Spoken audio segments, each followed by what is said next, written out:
Hey guys, welcome to Two Rail Fans. We have had a busy week, but we are trying to get some of our rolling stock up and running on the layout. So these two box cars up here are things that we got from the train show a while back. They needed metal wheels and couplers.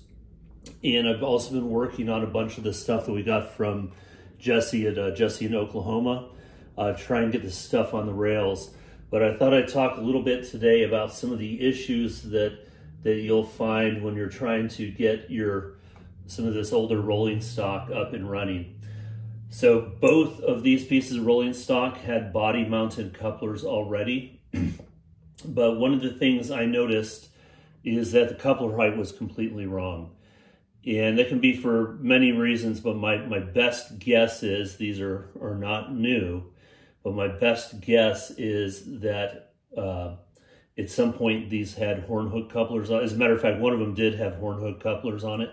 So even though these already had body mounted couplers, the coupler height was still way low. And again, the horn hooks sit a little higher. So we still had to use the underset couplers on here to get the couplers up to the right height. So what I've been working on this is a Tropicana car I got from Jesse, and the only thing, it didn't have any trucks or couplers on it. You can tell right here, I believe it said tyco on the bottom. Yep, that's an old tyco. So what I did is take here's a long one, took something like this. This is a long example. But I took one of these and cut off the coupler box and added metal wheels to it. Now the thing is, what I've discovered, these old screw-mounted couplers, for whatever reason, when you add metal wheel sets to them, they tend to spin pretty freely. But these older ones, the snap-in, for whatever reason, the holes are not bored out properly. I know they do make a specific tool for that. I don't own it yet. Maybe I should own it. But I found that just widening that hole a little bit just towards the opening, and will get these wheel sets to spin freely. And of course, anytime we're doing this, I do like to lubricate all new rolling stock for us.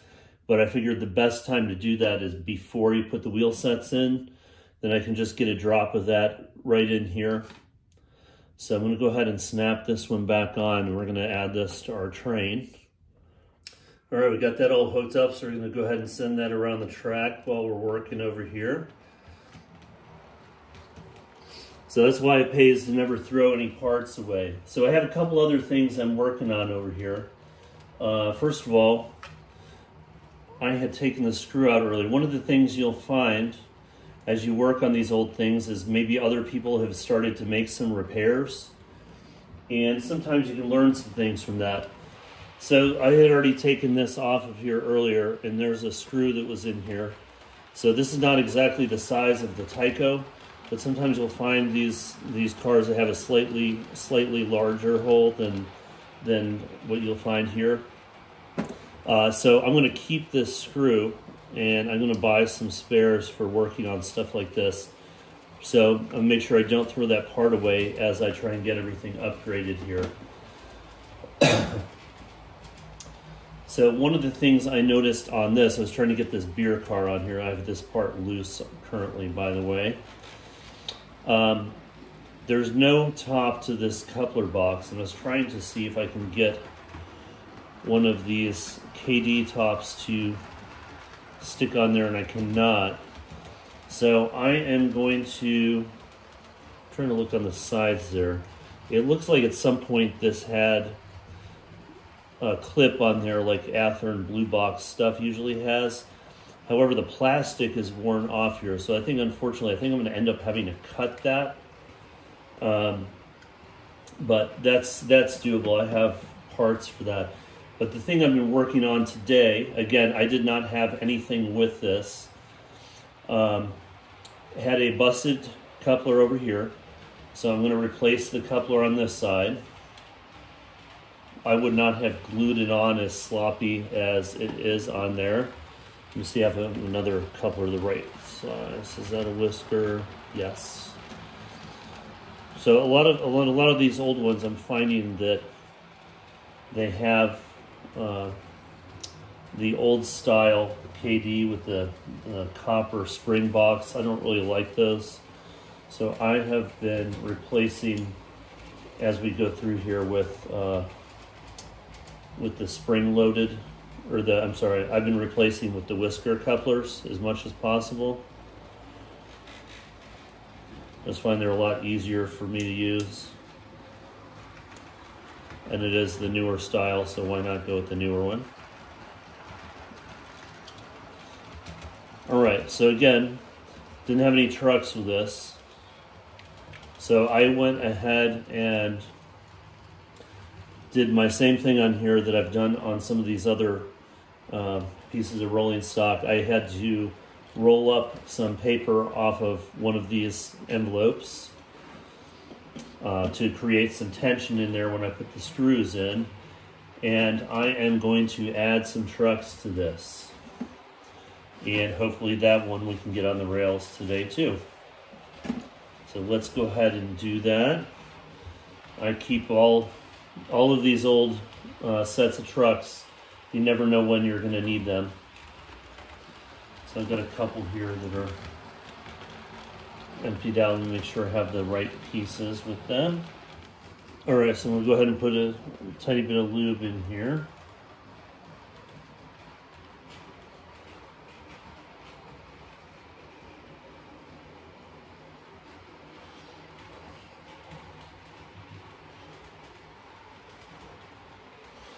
Again, doing that right now just kind of avoids the issue of getting it on the wheels and having to clean it off before you put it on the track. Make sure we're spinning freely. Feels great.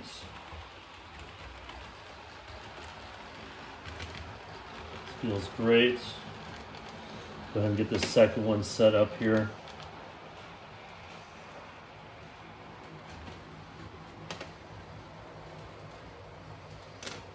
Make sure I get a matching pair in here. Oops.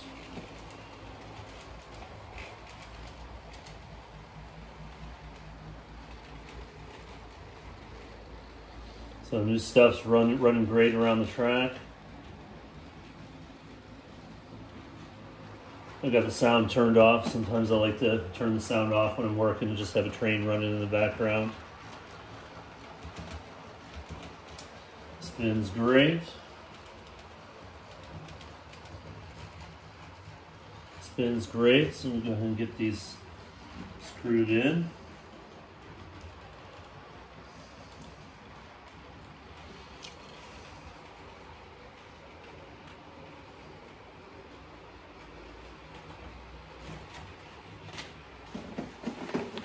There's my screwdriver.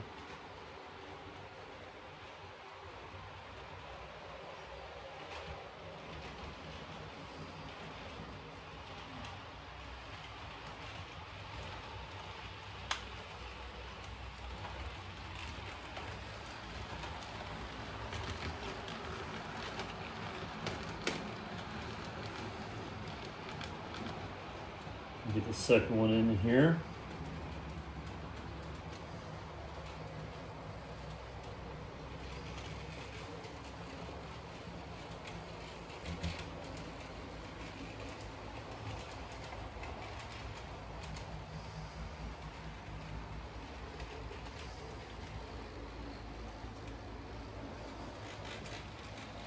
All right, so we got that on. So we'll go ahead and put this on our train and give it a little test run here around the track.